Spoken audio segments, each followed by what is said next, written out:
Assalamualaikum warahmatullahi wabarakatuh. Sahabat A-History, hari ini bertepatan dengan hari berakhirnya penyerangan benteng terakhir Persia oleh tentara Islam.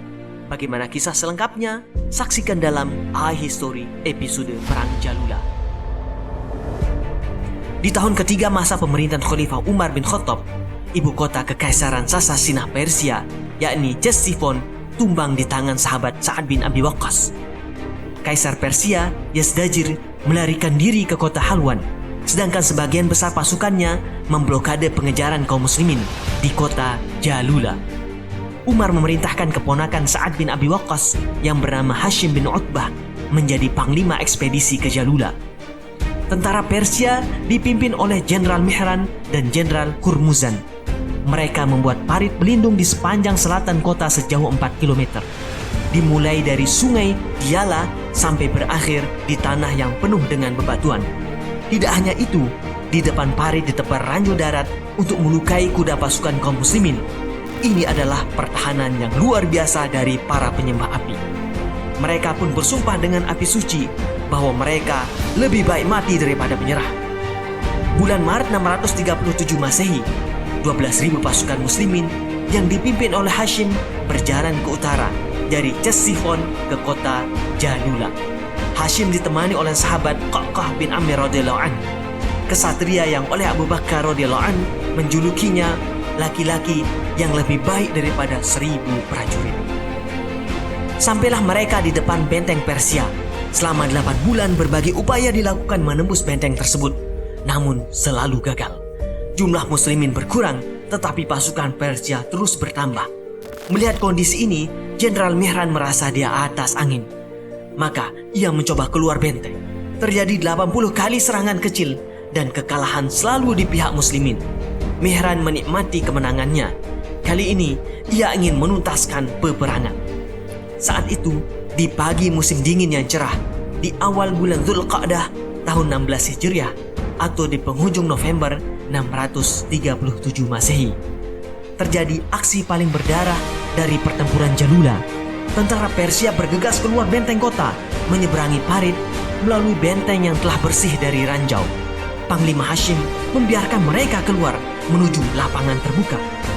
Di hari pertama perang, emosi balas dendam atas takluknya ibu kota dan kekalahan mereka di perang Qadisiyah membuat serangan kaum Majusi ini semakin mengganas. Pasukan kaum muslimin dipaksa mundur, namun mereka tetap bertahan. Setelah beberapa waktu, kedua belah pihak kehabisan anak panah, sedangkan lembing dan tombak perang telah patah.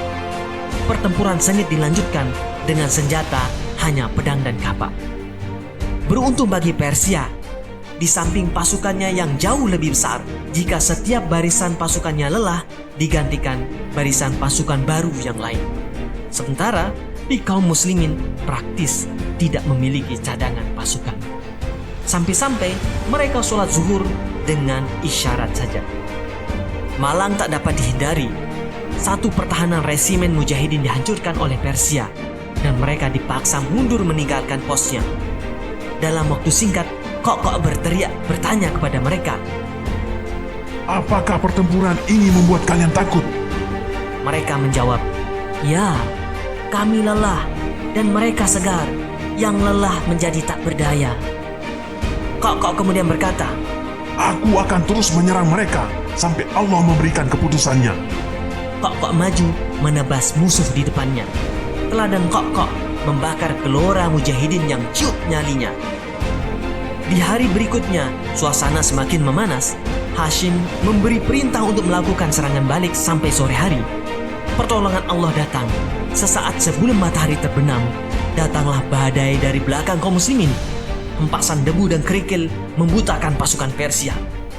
Qaqah dan resimennya bermanuver dari sayap kiri dan berhasil menguasai jembatan benteng Jalula. Puncak perang terjadi. Pasukan Qaqah menusuk tentara Persia dari belakang. Walaupun matahari terbenam dan langit gelap tanpa cahaya, sisa-sisa pasukan Persia masih memberikan perlawanan. Ketika mereka lari ke depan, Majusi hanya datang ditebas di tengah kegelapan malam. Sebagian yang berlari ke belakang menginjak ranjau dan terjatuh ke dalam parit yang mereka buat sendiri. Jenderal Mihran pun terbunuh dalam peperangan itu. Tepat di tanggal 5 Desember 637 Masehi, kaum muslimin masuk ke kota Jalula. Tentara Persia yang menjaga kota mengalami panik dan menyelamatkan diri keluar kota menuju ke kota Hulwan, tempat kaisar mereka menyelamatkan diri.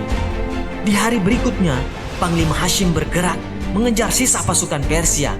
Kaisar bersama sisa pasukannya melarikan diri terus ke kota Rey sehingga tidak mampu dikejar oleh kaum muslimin.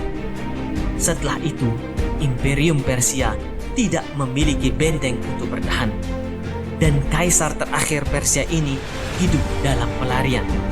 Masya Allah, wajar jika perang ini dijuluki Fathul Futuh atau penaklukan yang paling mengesankan. Sebab Imam Tabari dalam Tarikh Tabari menyebutkan korban tewas di pihak Persia sekitar 100.000 nyawa. Artinya 100.000 terkalahkan hanya dengan 12.000 saja. 12.000 bukan angka biasa, tetapi ini dilandaskan pada wasiat Nabi dalam sabdanya, وَلَنْ يُغْلَبَ 12,000 مِنْ قِلَّةٍ. pasukan berjumlah 12.000 orang tidak akan pernah dikalahkan karena jumlahnya yang sedikit. Hadis riwayat Tirmidzi. Begitulah sahabat A-History mengingatkan kita firman Allah dalam Al-Quran, A'udzu billahi minasyaitonir rajim. كم من فئة قليلة غلبت فئة كثيرة بإذن الله والله مع الصابرين. Berapa banyak terjadi golongan yang sedikit dapat mengalahkan golongan yang banyak dengan izin Allah, dan Allah beserta orang-orang yang sabar.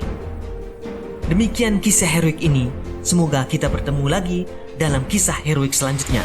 Wassalamualaikum warahmatullahi wabarakatuh.